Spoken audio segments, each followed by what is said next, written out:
बैठे हैं। राजा परीक्षित जी नित्य की भांति चरण धो करके चरणोदक लेते हैं। आज श्रीमद् भागवत की कथा का यह 6वां दिन है। कल राजा परीक्षित जी की कथा का समापन हो जाएगा। याद रखेंगे, हर व्यक्ति के जिंदगी की कथा का समापन एक दिन तो होगा। आपकी भी कथा एक दिन समाप्त होगी, हमारी भी कथा एक दिन समाप्त होगी। देखिए, कथा समाप्ति का तरीका कैसा होना चाहिए, ये श्री सुखदेव जी महाराज बता रहे हैं।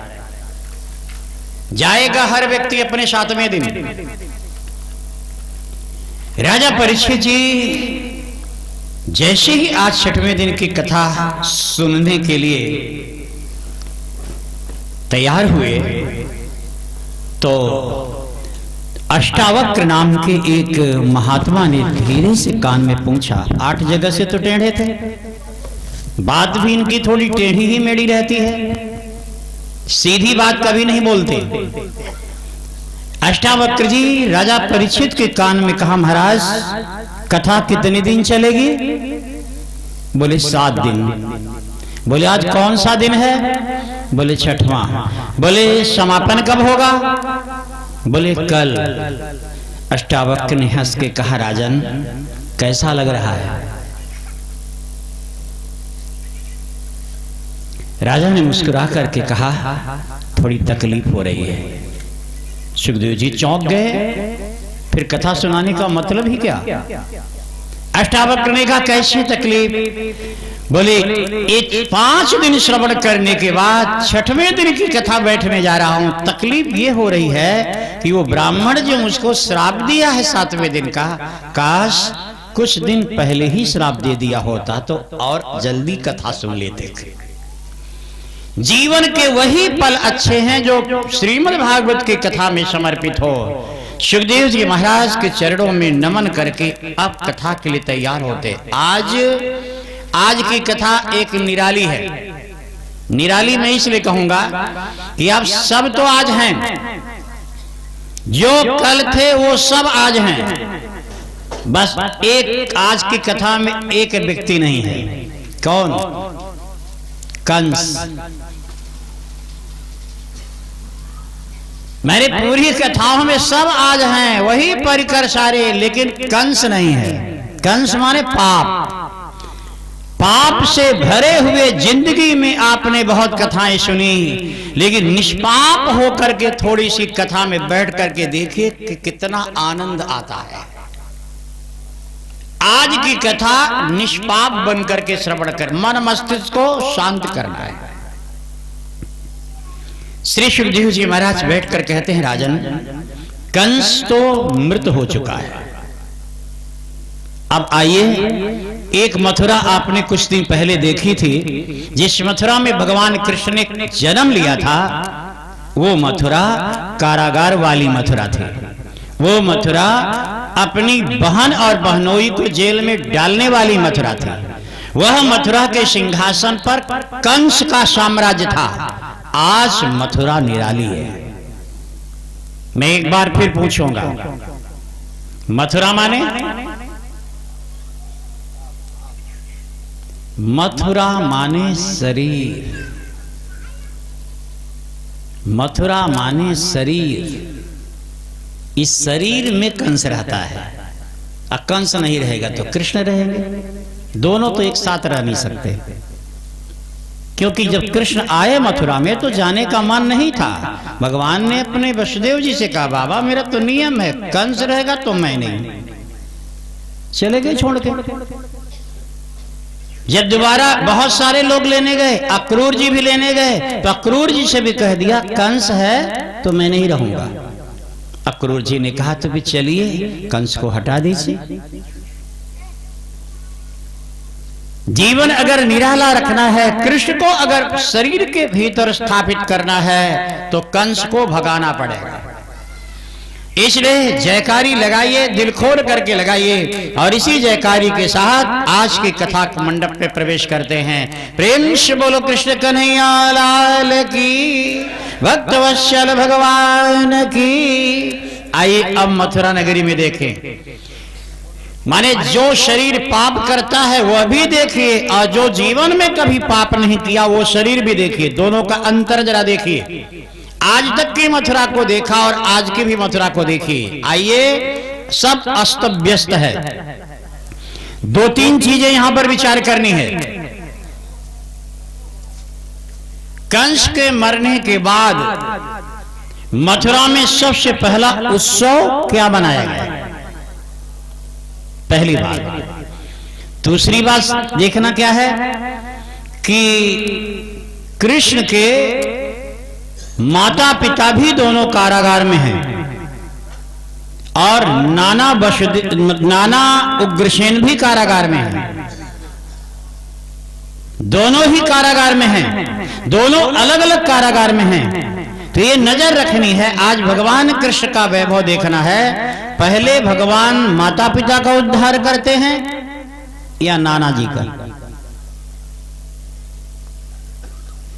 तीसरी बात यहां पे नजर रखना है कि भगवान मथुरा में प्रवेश करते ही जब अक्रूर जी ने कहा थोड़ा मेरी कुटिया में हो लीजिए, बोले यज्ञशाला के बाद पहले नंबर पे आपके घर आऊंगा। और श्री रामा नाम के माली ने तिलक लगाया, बोले घर के भीतर पांव रख दीजिए। बोले अभी नहीं, यज्ञ के बाद सबसे पहले तुम्हारे घर आऊंगा।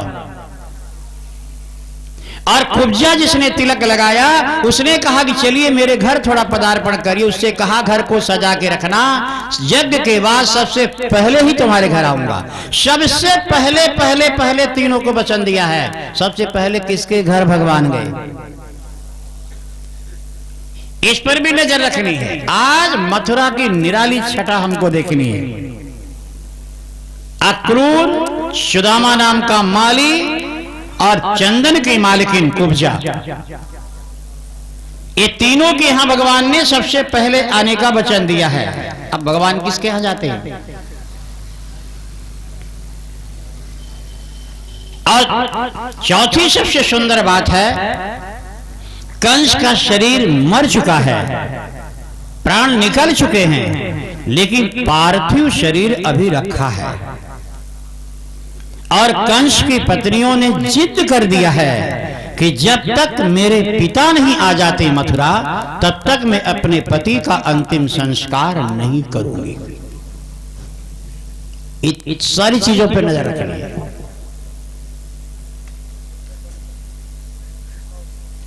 कृष्ण भगवान के अनेक रूप आज होते हैं।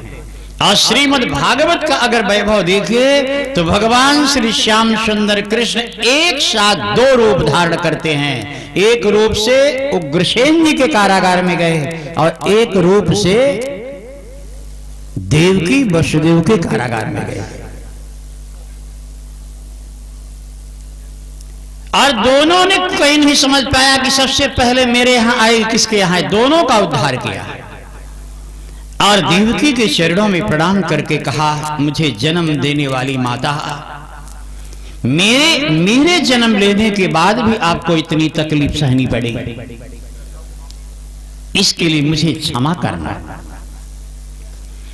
श्री उग्रसेन जी महाराज को लाते हैं और उग्रसेन जी को सबसे पहले भगवान कृष्ण लेकर के गए कंस के मृत शरीर के सामने।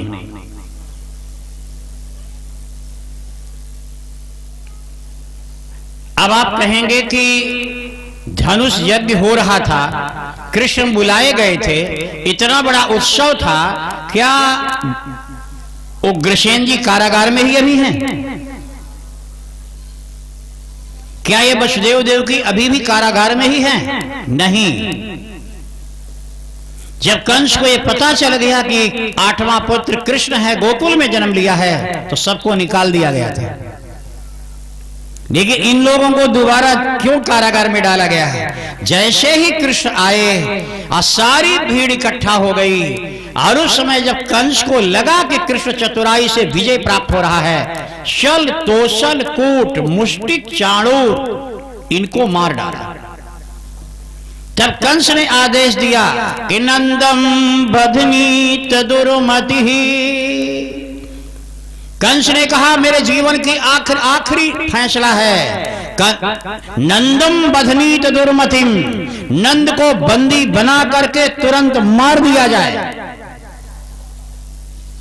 उग्रसेनो पिता चापी, उग्रसेन मेरे पिता होते हुए भी दूसरे पक्ष का साथ देते हैं, इसलिए इनको तुरंत बंद करके बांधकर कारागार में फिर से डाल दिया जाए। माने नंदम बधनीत, नंद को बांधकर मार डालो, लौट करके अब गोकुल नहीं आना चाहिए। पिता में दुर्मति ही, मेरा पिता दुर्मति है, ये मेरी नहीं शत्रु पक्ष की प्रशंसा करता है, इसलिए इसे फिर से कारागार में डाल दो और वसुदेव जी को मेरे सामने खड़ा करो।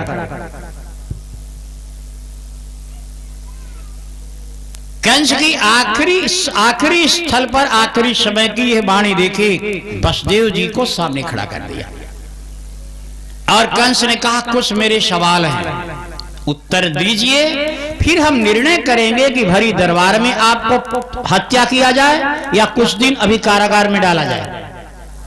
मरना निश्चित है।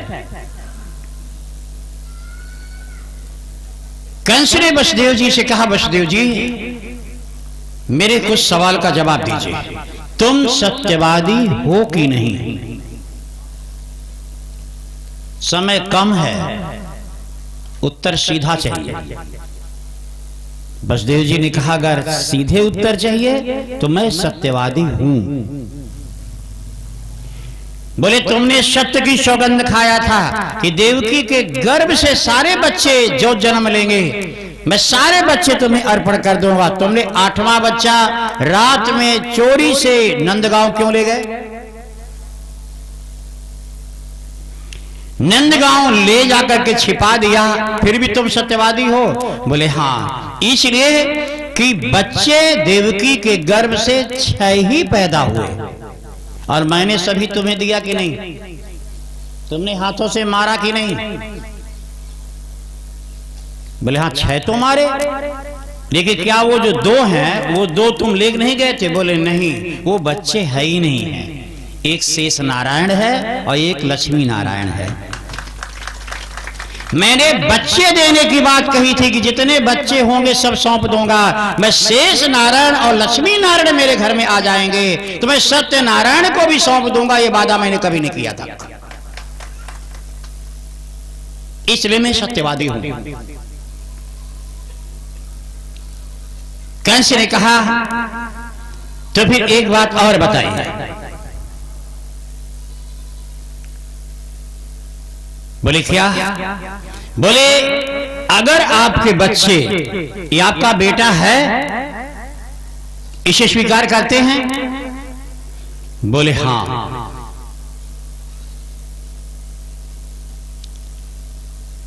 बोले आप अपने बेटे से कहिए कि हमसे युद्ध करें। बोले नहीं कहेंगे। बोले फिर आप मुझे आज्ञा दीजिए कि मैं आपके बेटे को मार डालूं। बोले ये भी नहीं कहूंगा। बोले क्यों? वसुदेव जी ने कहा ये मेरा पुत्र है, इसमें कोई संदेह नहीं है, लेकिन मैं अपने बच्चे से अगर कहता हूं कि तुम कंस से लड़ो और लड़ करके अगर ये मार देगा तो मेरे ऊपर राष्ट्रद्रोह का मुकदमा चलेगा, सारी दुनिया हमसे कहेगी कि बेटे से राजा की हत्या करवा दिया, ये राष्ट्रद्रोह है। बोले फिर हमें बोलिए कि मैं इसको मार दूं। बोले नहीं बोलेंगे, क्योंकि अगर आपको मैंने कह दिया और आपने मेरे बेटे को मार दिया तो दुनिया ये कहेगी कि कैसा पिता है जो अपने बच्चे को ही मरवा डाला। थोड़ी देर वार्तालाप होती है, अंततः कंस ने कह दिया इस दुर्मति वसुदेव देवकी को फिर से कारागार में बंद करो। इसलिए ये समझ लीजिए कि वसुदेव देवकी और उग्रसेन को दोबारा कारागार में बंद किया गया। प्रेम से बोलो कृष्ण कन्हैया लाल की, भक्तवत्सल भगवान की। जयकारी लगाने का समय जब आए तो संकोच न करिए, मैंने बार बार कहा है और आजकल 2 ही दिन और कहूंगा, फिर पता नहीं कब मौका मिलेगा कहने का। हीरे जयकारी में कोई संकोच न करिए। प्रेम से बोलो कृष्ण कन्हैया लाल की, भक्तवत्सल भगवान की। आज की कथा का अंतिम लक्ष्य मेरा है विवाह, कृष्ण रुक्मिणी विवाह। और एक सुंदर विवाह तक पहुंचने के लिए हमको कितने रास्ते नापने पड़ेंगे, हम उसी रास्ते से आप सबको ले चल रहे हैं। इसलिए अब कथा को बड़े गौर से श्रवण करना है, श्रद्धा पूर्वक। और एक बात और सभी से मैं बता दूं, अब जो कथाएं आ रही हैं आगे, अब इसमें थोड़ी सी बुद्धि और मस्तिष्क को और ठीक से लगाना पड़ेगा। और कथा जैसे जैसे समापन की ओर जा रही है कठिन होता जाएगा। मौत जब नजदीक आती है तो जिंदगी थोड़ी कठिन होती जाती है। लेकिन अगर इस भागवत को ठीक से श्रवण करिएगा तो मौत जितनी ही नजदीक जाएगी आनंद बढ़ता जाएगा। बढ़ता है कि नहीं? आप बताइए कि हमेशा दौड़ता रहे दौड़ता रहे, दौड़ता हुआ व्यक्ति अच्छा लगता है कि आराम से खड़ा हुआ, खड़ा रहने वाला? और खड़ा हुआ व्यक्ति की अपेक्षा जो बैठा है, दोनों में कौन ठीक है? किसको आराम ज्यादा है? बैठने वाले को। अच्छा, जो बैठा है उसके सामने एक व्यक्ति लेटा है, दोनों में किसको ज्यादा आराम है? लेटे वाले को। और एक व्यक्ति लेटा है तो जग रहा है, और एक व्यक्ति सो गया है, दोनों में ज्यादा आनंद किसको है? सोने वाले को। और एक व्यक्ति सो गया है और सवेरे फिर जग जाएगा, तो एक व्यक्ति सो रहा है जो फिर जगेगा, और एक व्यक्ति जो हमेशा के लिए सो गया है, दोनों में किसको आनंद आएगा? क्रम से अगर वास्तव में देखिए तो जो हमेशा के लिए सो गया है उससे परमानंद जैसा आनंद अनुभव होता है। अंतिम शांति वही है, बाकी तो हलचल है, और उसी से व्यक्ति डरता है। कई जगह हम देखते हैं अपने नाते रिश्तेदारों अपनों के यहाँ जाते हैं, जब अंतिम घुटक रहे हैं, कई लोग कहते हैं महाराज महीनों से घुटक रहे हैं, बड़ी तकलीफ है, भगवान इनको ले जाओ। हमने कहा तुम क्यों घबरा रहे हो, तुमको भी तकलीफ है क्या? बोले नहीं ये मेरे हैं। हमने कहा तकलीफ तुम्हें हो रही है, तकलीफ इस व्यक्ति को नहीं है। ये जान लीजिए, शरीर में चेतना जब समाप्त हो जाती है तो देखने में तुम्हें दर्द लग रहा है, वो परमानंद के आनंद में झूम रहा है, उसे कोई तकलीफ नहीं है। जब तक चेतना शरीर में है तभी तक तकलीफ का अनुभव है। आप बताओ कि बेहोश करके जब ऑपरेशन किया जाता है और चीर फाड़ दुनियादारी, क्या उसको तकलीफ होती है? बेहोश है, तो ये बेहोशी की जो हालत होती है, चेतना शून्य की अवस्था जो होती है, तो देखने वाले को भले तकलीफ हो लेकिन उससे तकलीफ नहीं है। तो भाई मेरे गौर से अगर देखिए, आज कंस मरा हुआ पड़ा है और सुखदेव जी महाराज हमारे कहते हैं परीक्षित से राजन इस मौत को देखो, ये मरा नहीं है।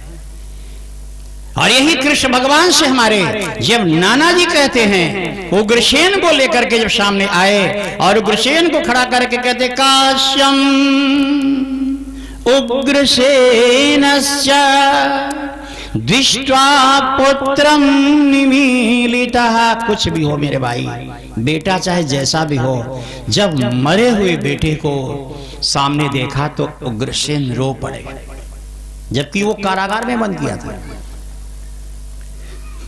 तब कृष्ण भगवान की तरफ देख करके थोड़ा सा वार्तालाप देखेगा, क्योंकि कथाओं का रूप है जो हमें समझना, हर कथा को हमें समझना है, केवल कहानी की तरफ भाग दौड़ नहीं करना है, हमको राज समझना है कथा का। उग्रसेन ने कहा कृष्ण पापी था पर बेटा था, कृष्ण क्या बिना मारे इसको दंड नहीं दे सकते थे आप? मारना जरूरी था।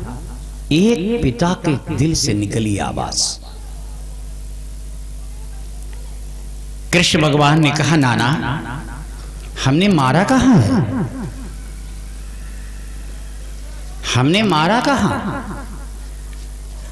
अगर एक माँ या पिता अगर एक ही कपड़ा बच्चा जो तो बार बार पहनता है, गंदा हो गया है, अगर माता पिता सुंदर नया कपड़ा लाते हैं तो पहले वाला उतारेंगे तभी तो नया पहनाएंगे। बोले हाँ। बोले नया कपड़ा पहनाने में माँ को खुशी लगती है कि नहीं? बोले लगती है। बोले पुराना उतार के फेंकने में आनंद आता है कि नहीं? बोले आता है। बोले वही तो हमने किया। ये शरीर एक वस्त्र है और ये वस्त्र पुराना हो गया तो ये दुनिया वालों, जब तुम अपने बच्चे को नया कपड़ा पहना कर खुश होते हो तो हम भी जगत नियंता हैं, हम भी अपने बच्चे का ये कपड़ा पुराना हो गया तो जब नया बदलते हैं तो पुराना हटा देते हैं। क्या गलत कर रहे हैं? अंतर इतने है कि तुम इसी शरीर से कपड़ा उतार के पहना देते हो और ये हम जीर्ण सीर्ण ये शरीर हो जाता, चलने लायक भी नहीं। तो इसको जब बदलते हैं तो फिर किसी के माँ से पैदा करके नया कपड़ा पहना देते हैं तुरंत। क्या गलत करते हैं? श्री उग्रसेन जी को भगवान कृष्ण का संवाद चल रहा है। मृत्यु एक ऑपरेशन है। याद ध्यान दीजिए, थोड़ा गूढ़ चरित्र को भी समझते आगे चलेंगे। यद्यपि कठिनतम है लेकिन फिर भी इसको हम कोशिश कर रहे हैं सरल करके समझाने की। कृष्ण भगवान कहते हैं मृत्यु एक ऑपरेशन है। जैसे एक ऑपरेशन किया जाता है, डॉक्टर को लगता है कि इस ऑपरेशन में 2 घंटे लगेंगे तो 2 घंटे के लिए बेहोश करने वाला इंजेक्शन दिया जाता है। इसी प्रकार से एक शरीर छोड़ करके दूसरे गर्भ में जा करके उसके निकलने में जो 9 महीने का ये समय लगता है, तब तक के लिए इस जीवात्मा का ऑपरेशन होता है। और बेहोशी करके, अब आप बताओ, जिसको बेहोश करके यहां चीरफाड़ की गई है, अगर वो जब जगेगा होश में तो उससे पूछो कि पता है कि कैसा चीरा गड़ा था? बोले नहीं। बोले क्यों नहीं? बोले हम बेहोश थे। इसी प्रकार से किसी से पूछो पता है पिछले जन्म में तुम क्या थे?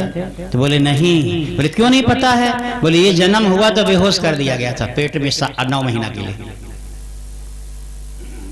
एकदम ऑपरेशन की तरह है। एक ऑपरेशन बेहोश करके जैसे किया और ऑपरेशन के समय का पता नहीं है, इसी प्रकार से 9 महीने गर्भ में रहते व्यक्ति को पिछले जन्म में क्या थे वो सब भूल गए और हमने नया जन्म ले लिया। माने कृष्ण भगवान ने मृत शरीर के सामने, कंस के मृत शरीर के सामने अपने नाना को इतना सुंदर उपदेश दिया कि धीरे धीरे शोक हट गया। और उस समय कहते हैं कि दूसरी एक परेशानी और है। मामी हमारी कहती हैं कि जब तक मेरे पिता नहीं आ जाएंगे तब तक अंतिम संस्कार नहीं करेंगे। पिता माने कंस के ससुर जी। आप लोगों को पता है कंस के ससुर जी का नाम? कंस की ससुराल कभी गए हैं कि नहीं? याद रखिएगा, कंस मरने लगा था तो मरते मरते कंस ने कहा था, सारी दुनिया वालों, आज मेरी मौत के सामने मेरी रक्षा के लिए तो नहीं आ रहे हो, लेकिन एक दिन मेरी ससुराल हर व्यक्ति को जाना पड़ेगा और जब तक कोई मेरी ससुराल नहीं जाएगा तब तक दुनिया के जितने भी माता पिता पितर हैं सब कोई स्वर्ग नहीं जाएगा। तो समझ गए होंगे आप। कंस की ससुराल कहां है? गया, जिसको कहते हैं मगध, जहां का राजा था जरासंध। जरासंध कंस के ससुर जी हैं। जरासंध की 2 ही बेटियां थी और एक बेटा। एक बेटा 2 बेटियां। और जरासंध ने अपनी दोनों बेटियों का विवाह किया था। दोनों सगी बेटियां थी। दोनों का विवाह एक ही समय, एक ही नक्षत्र, एक ही मंडप में कंस के साथ किया था। जान लीजिए, कभी जीवन में काम करेगा। और ध्यान से देखेंगे, कंस की दोनों पत्नियों का नाम क्या था? कभी कभी दिखती हैं ये, क्योंकि मरी नहीं है। कंस की दोनों पत्नियों में कंस की बड़ी वाली पत्नी का नाम था अष्टि और छोटी वाली का नाम था प्राप्ति। अष्टि माने संस्कृत में कहते हैं, अष्टि माने है और प्राप्ति माने कुछ और मिल जाए। समझ रहे हैं? कुछ ऐसे भी लोग होते हैं जो है बाप दादा की कमाई, उसको 1 इंच खर्च नहीं करेंगे और मिल जाए इसके लिए हाय हाय करेंगे। खाएंगे नहीं न खिलाएंगे किसी को, बस कमा कमा करके उसी में इकट्ठा करते करते मर जाएंगे। ऐसे परम कृपण संचित करने की जिसकी नियत है, उस व्यक्ति की पत्नियां हैं अस्थि और प्राप्ति।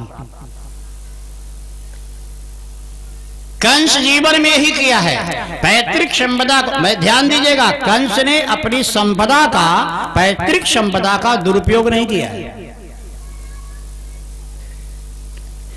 आज इतनी प्रशंसा करने के बाद अंत में जब संस्कार होने लगे, तब जब जैसे ही जाने लगी, कृष्ण की मामियां जाने लगी, कंस की दोनों पत्नियां जाने लगी अपने पिता को बुलाने के लिए, तब कृष्ण भगवान ने कहा मामी सुनो, झांकी जरा देख लीजिएगा। कंस कृष्ण का हंसता रूप कभी देखे होगे, कभी रोते भी कृष्ण को देखे हो? कई फोटो में, टीवी में या किताब में भगवान को रोते भी देखे हैं। तो बचपन में तो भले नाटक किए हो भगवान, नाटक तो इसे भगवान से नाटके करते हैं। देखिए आज यहां का स्वरूप देखिए, मामियों को समझाने के लिए थे, मामी मत जाओ। बोले क्यों? बोले अपने पिता को बुलाने जा रही हो, जरासंध को। बोले हाँ। बोले मामी आप हमको पहले दंड दे लो। बोले मतलब? आंख में भर गया आंसू। अब आंसू शायद माया का हो। विष्णुर माया भगवती यया सम्मोहितम जगत, वो विष्णु की माया जो त्रिलोकी को मोहित कर लेती है, उसी माया ने आंख में आंसू भर दिया और आंस भर के डब डब आंस के भर गई। और मामी के सामने कहते मामी मत जाओ। बोले क्यों, तुम्हें क्या हो गया? बोले मामी आप अपने पिता जरासंध को लाओगी ना, तो आप क्या बताओगे अपने पिता को? बोले जैसे मेरे पति मरे हैं। बोले क्या? बोले तुम गला दबा के मार दिए हो, पकड़े थे गला, उसी समय प्राण निकला। बोले नहीं मामी, मैं तो हृदय से हृदय मिला रहा था। और जब अपने पिता को बुलाने ही जा रही हो तो पहले हमें दंड दे लो, क्योंकि वो बहुत प्रतापी, बड़े प्रभावी हैं। वो आएंगे तो सारी मथुरा में उछल पुछल मचा देंगे और हमें तो जान से ही मार देंगे। तुम ही दंड दे लो। इतना भावुक हो गए, इतना भावुक हो गए, इतना रोने लगे, इतना रोने लगे कि कंस की पत्नियों को दया आ गई। और कंस की पत्नियों ने कहा ठीक है, मैं ये नहीं बताऊंगी कि तुमने मारा है, जाऊं? बोले नहीं, पहले इनका अंतिम संस्कार करो। देखे, ध्यान देकर देखेंगे, कंस के मरने के बाद मामियों को रोक रहे हैं भगवान। और जब बलदाऊ जी ने कहा कि क्यों रोक रहे हो, क्यों नहीं जाने देते हो, तो कृष्ण भगवान धीरे से कहते दाऊ भैया, यहां से हमारी माधुर्य लीला समाप्त होती है, यहां से मेरी माखन मिश्री वाली सुकुमारता खत्म होती है, यहां से मेरी बंसी की ध्वनि खत्म होती है। अब यहां से शुरू होती है मेरी राजनीतिक लीला, यहां से शुरू होती है चक्र सुदर्शन की लीला, यहां से शुरू होती है शासन करने की लीला। और राजनीति का पहला प्रकार है कि शत्रु इतना बलवान अगर हो तो जब तक पूरी तैयारी न कर लो तब तक उसके कान में असली खबर मत जाने दो। जब तक हमारी सेना मथुरा की तैयार नहीं होती, क्योंकि अभी सेना 2 हिस्सों में बंटी है। कंस के मरने के बाद भी आधी सेना कंस की पक्षधर है और आधी उग्रसेन की पक्षधर है। अभी सेना में एक मत नहीं है, और जब तक सेना मेरी एक मत नहीं हो जाती तब तक मामियों को जरासंध के पास नहीं जाने देंगे। ये राजनीति है, ध्यान दीजिएगा। राजनीति अगर सीखनी है तो कृष्ण भगवान से सीखिए, क्योंकि भागवत जी में लिखा हुआ है राजनीति निपुणानाम यस्य प्रतीको श्री कृष्ण। राजनीति कृष्ण से बड़ा कोई नहीं जानता। आज भी दुनिया के अनेकों देशों में भगवान कृष्ण की गीता संविधान में रखी गई है। देखिए भाई, कृष्ण को समझना बहुत कठिन खेल है, राम जी को समझना बड़ा सरल है। और मैं कई बार कथाओं में करता हूं और आप लोगों ने सुना भी होगा, राम जी की तस्वीर साफ है। राम जी ने जिसका सम्मान कर दिया, जिसका पैर छू लिया, अब पक्का हो गया कि उसका अपमान कभी नहीं करेंगे। लेकिन कृष्ण की लीला में क्या देखा आपने? महाभारत की लड़ाई प्रारंभ हुई, 3 दिन तक ऐसा लगा कि पांडव सेना कमजोर हो रही है। तब कृष्ण भगवान ने अर्जुन से कहा, अर्जुन अपने गुरु जी का पूजन करो, द्रोणाचार्य का। बोले ठीक है। और सवेरे पूजन करवाते हैं, गुरु का आशीर्वाद लेते हैं, और उसी दिन सवेरे पूजा करवाकर और दोपहर कहते हैं, अर्जुन इस बूढ़े को मार, जब तक ये मरेगा नहीं तो तू जीतेगा नहीं, मार। अर्जुन ने कहा, मार नहीं था तो पूजा क्यों करवाया? बोले ये राजनीति है। राजनीति में बहुत कुछ पाने के लिए बहुत कुछ खोना पड़ता है। राजनीतिज्ञ व्यक्ति अगर राष्ट्र कल्याण के लिए दया दिखाने लगे तो वो राजनीति क्या कर सकेगा? राजनीति में जरूरत पड़ी तो अपनों का भी त्याग किया जाता है, मार। कृष्ण भगवान अगले क्षण क्या करने वाले हैं, सारी जिंदगी कोई नहीं समझ पाया। क्या कभी यशोदा ने सोचा था कृष्ण हमें छोड़ के जाएगा? क्या कभी गोपियों ने सोचा था कि कृष्ण कभी वृंदावन छोड़कर जाएगा? प्रेम किया तो इतना अटूट, छोड़ा तो कभी मुड़कर नहीं देखा। ये राजनीति है। और इस दृष्टि से अगर देखेंगे महाराज, नहीं जाने दिया और कंस का अंतिम संस्कार करवाया, और अंतिम संस्कार कराने के बाद कुछ गलतियां हम लोग करते हैं। मेरे प्रभु का काम है उसको ठीक करना। ये कथाओं में भी आप देखिए, ठीक करना। इधर भगवान अपने माँ बाप से मिलने चले गए, और वसुदेव और देवकी यद्यपि मथुरा से लगा हुआ ही क्षेत्र है, लेकिन उनकी रियासत अलग है। एक तो याद दिमाग में रख लीजिए कि वसुदेव जी का राज्य मथुरा में नहीं है। वसुदेव जी कहां के राजा थे? वसुदेव जी अंग देश के राजा थे। अंग देश माने आगरा, मथुरा के ही लाइन में है। वसुदेव जी से देवी माता पिता से मिलने के लिए चले गए। इधर कुछ विचित्र हो गया, भगवान को खबर मिली, आए मथुरा, और मथुरा में आकर क्या देखा? माने कंस के मरने के 10-15 दिन बीता था भी। और भगवान कृष्ण आए। भगवान कृष्ण ने देखा कि पूरी मथुरा दुल्हन की तरह सजा दी गई है। इतनी सुंदर सजाई गई है मथुरा, इतनी सुंदर सजी है कि कृष्ण भगवान ने कहा कि इतनी सुंदरता, नाना के पास सीधे गए और जाकर के कहा, नाना ये सजावट किस लिए? बोले पुत्र, कंस को मरे हुए कई दिन हो गए। बोले कई दिन हुए हैं नाना, कई महीना नहीं हुए हैं। कि क्या हुआ? बोले मथुरा का राजा तो बनना चाहिए ना, अब तुम तो स्वीकार नहीं करोगे, क्योंकि कहते हो कि महाराज यदु को श्राप है कि कोई भी यदुवंशी सिंहासन पर नहीं बैठ सकता, और जिस दिन कोई यदुवंशी सिंहासन पर बैठेगा उसी दिन यदुवंश का सर्वनाश हो जाएगा। तुम तो बैठोगे नहीं, तो अब हमें ही लेना पड़ेगा मथुरा का राजताज। तो उसी राज लेने के लिए कल राज्याभिषेक है हमारा, इसलिए मथुरा सजाई गई है। कृष्ण भगवान ने कहा, नाना तुम्हें राजनीति नहीं आती।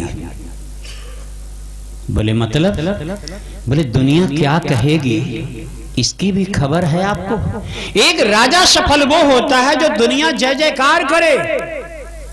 15 दिन भी मरे नहीं हुआ, दुनिया क्या कहेगी कि 15 दिन भी बेटे को मरे नहीं हुआ और पिता अपने शासन के लिए, राज्याभिषेक के लिए इतना सुंदर सजावट।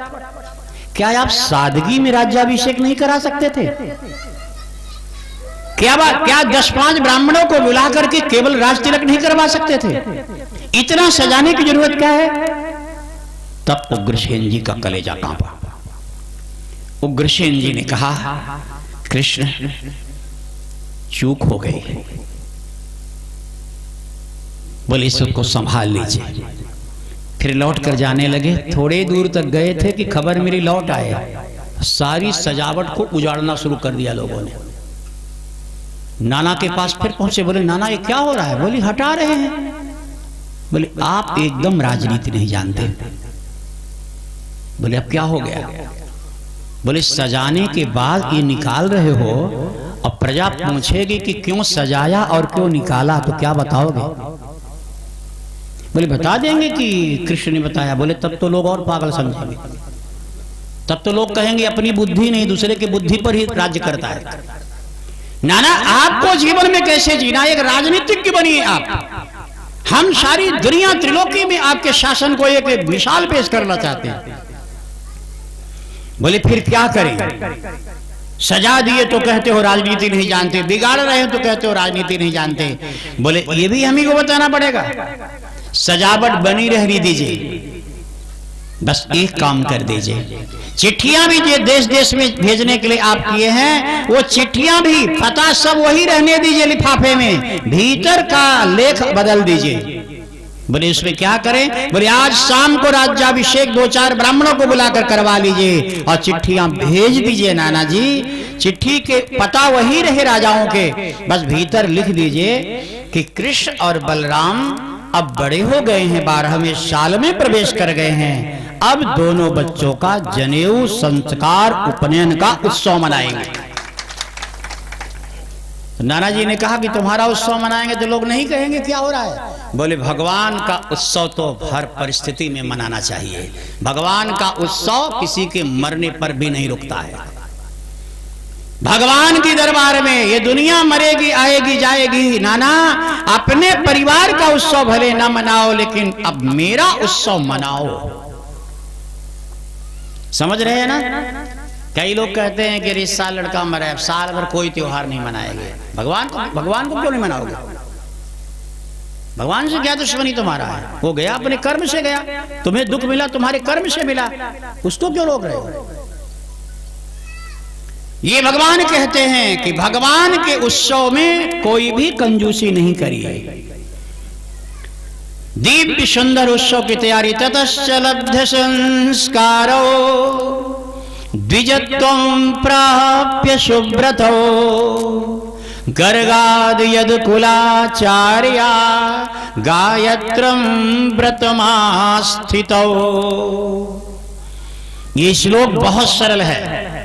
व्याकरण की दृष्टि से श्रीमद् भागवत में हजारों ऐसे श्लोक हैं जिसको कोई भी सुंदर अर्थ निकाल सकता है। गर्गाचार्य जी को बुलाया गया, गर्गाचार्य से तुरंत परसों का मुहूर्त निकाल लिया गया और चिट्ठियों को भेजने के लिए देवर्षि नारद जी को बुलाया गया। देश देशांतर में चिट्ठी गई और कृष्ण और बलराम का उपनयन संस्कार होता है। उपनयन माने जानते हैं ना? भले हो चाहे ना हो आपके घर में, लेकिन जानिए तो जरूर ना। उपनयन माने जनेऊ पहनने की कला।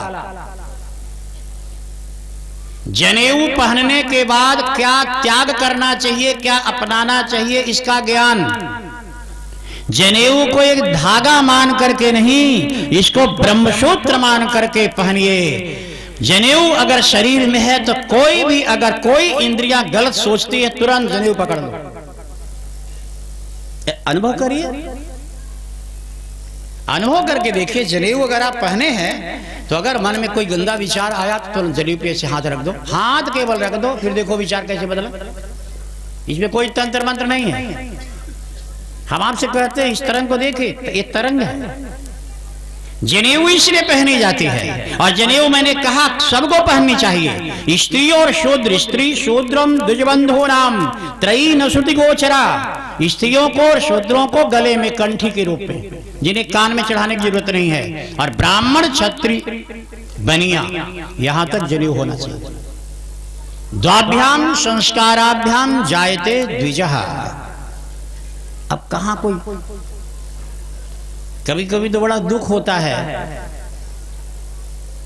अब आगे नहीं कहेंगे क्योंकि संख्या ज्यादा होगी तो, कम संख्या में तो चल जाता है, ज्यादा संख्या होने में फिर उल्टे हमको कोई समझाने लगेगा। लेकिन इतना जरूर हम कहेंगे कि ये ब्रह्मास्त्र होना चाहिए। जनेऊ ब्रह्मास्त्र है।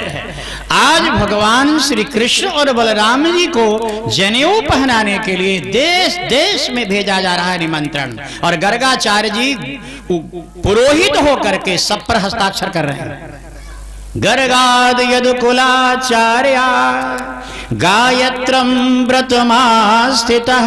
गर्गाचार्य जी का हस्ताक्षर, और गर्गाचार्य जी ने कहा नारद जी सबसे पहली चिट्ठी कृष्ण और बलराम जी के खानदान के यदुवंशियों के कुल गुरु महाकाल की नगरी अवंतिका मध्य प्रदेश के उज्जैन में है, सांदीपन के घर भेजो। सांदीपन,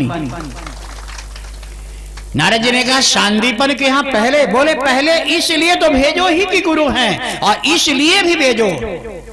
नारद जी इधर आओ।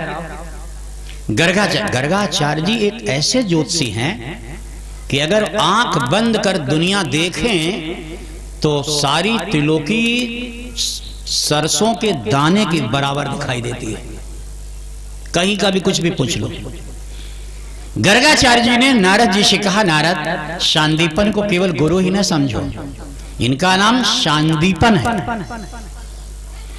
सांदीपन का सर्वप्रथम सवेरे पूजन कौन करता है जानते हो? यमलोक की महारानी है संयमनी, यमराज है उनका पति। यमराज अपनी पत्नी संयमनी के साथ ब्रह्म मुहूर्त में आकर के सांदीपन का चरण धो करके चरणोदक पीता है। इसलिए इस नगरी का नाम रखा गया महाकाल की नगरी। यमराज आकर के पूजन नित्य करता हो जिस ब्राह्मण का, वह ब्राह्मण कुछ तो होगा। तो आप सांदीपन को बुला लीजिए तो बीच में कोई घटना नहीं घटेगी, क्योंकि यमराज उनका चेला है। फिर इसके बाद चिट्ठियां कहां गई? अब अलग अलग हम नाम बताएंगे तो बड़ा समय लग जाएगा, हम कुछ लोगों का नाम बता देते हैं, आप समझ लीजिएगा। चिट्ठियां कहां कहां गई सुनिएगा नाम।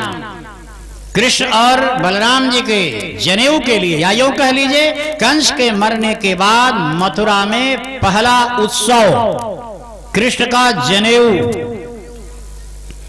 निमंत्रण भूपति सप्त सर्वत्र गया। कुछ लोगों का नाम दिया है सुनिएगा, और इसलिए मैं सुना रहा हूं कि यहां पर लिखा हुआ है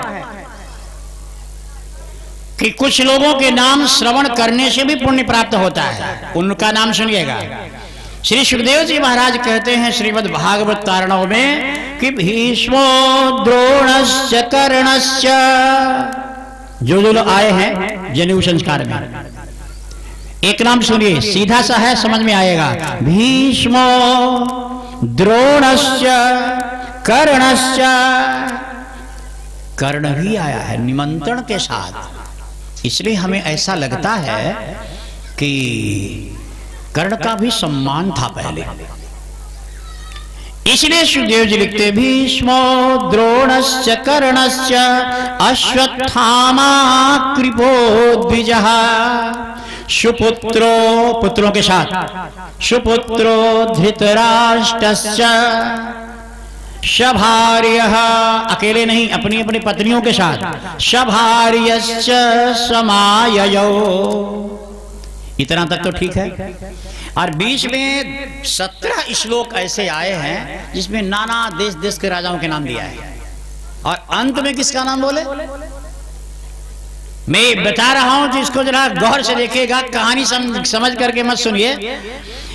अंत में किसका नाम दिया? हमारे सबसे पहले भीष्म का नाम, फिर सब का नाम देकर अंत में कहते हैं कि कुंती सुपुत्रो, कुंती का नाम लिया। यहां तक तो ठीक था। सुपुत्रो, पांचों पुत्रों के साथ आई है, यहां भी ठीक था। एक शब्द लिखा कि श्री सुखदेव जी महाराज को भी यह शब्द बोलते हुए इनकी आवाज लड़खड़ा गई। और हमें भी ऐसा लगता है कि कुंती कह दिया, पुत्रों के सहित आई कह दिया, आगे वाला शब्द लिखने की जरूरत क्या थी व्यास जी को? हमें ऐसा लगता है कि ये शब्द जो लिखा है हमें आपको समझाने के लिए, हम और आप भी समझें कुछ कुरीतियों को कैसे सामना करना है। सीधे कह दिया कि कुंती सुपुत्रो, कुंती अपने पांचों बच्चों के साथ आई है, लेकिन अगला शब्द क्या लिखा? कुंती सुपुत्रो विधवा।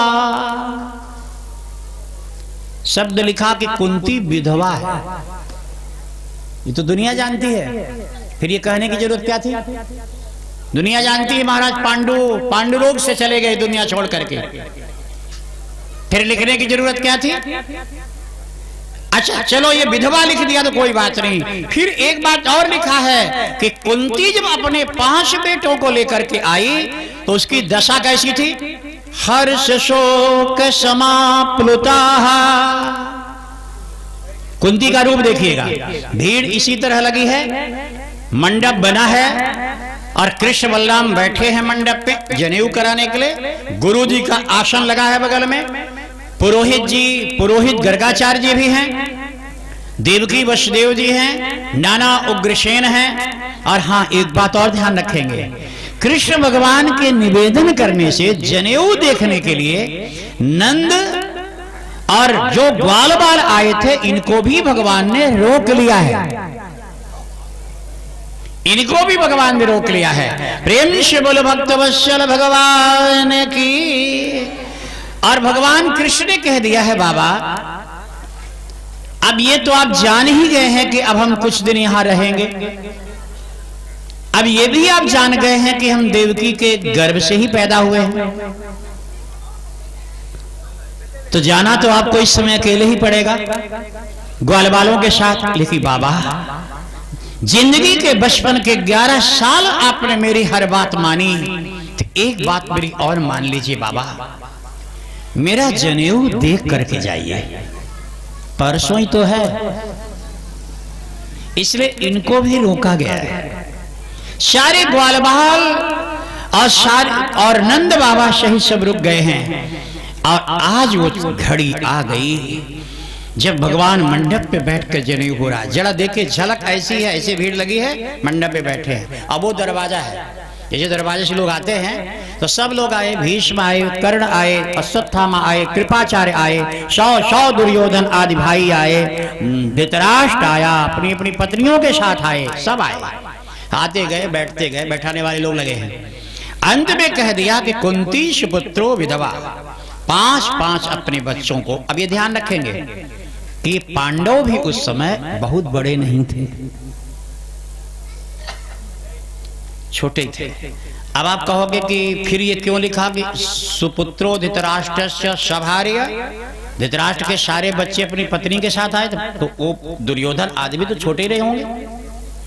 तो इससे अंदाज लगा लीजिए कि उस समय बाल विवाह था, बाल विवाह। तो बाल विवाह अगर था तो फिर उन्हीं की समजोड़ी तो थे पांडव भी, इनकी शादी क्यों नहीं किए? इनके साथ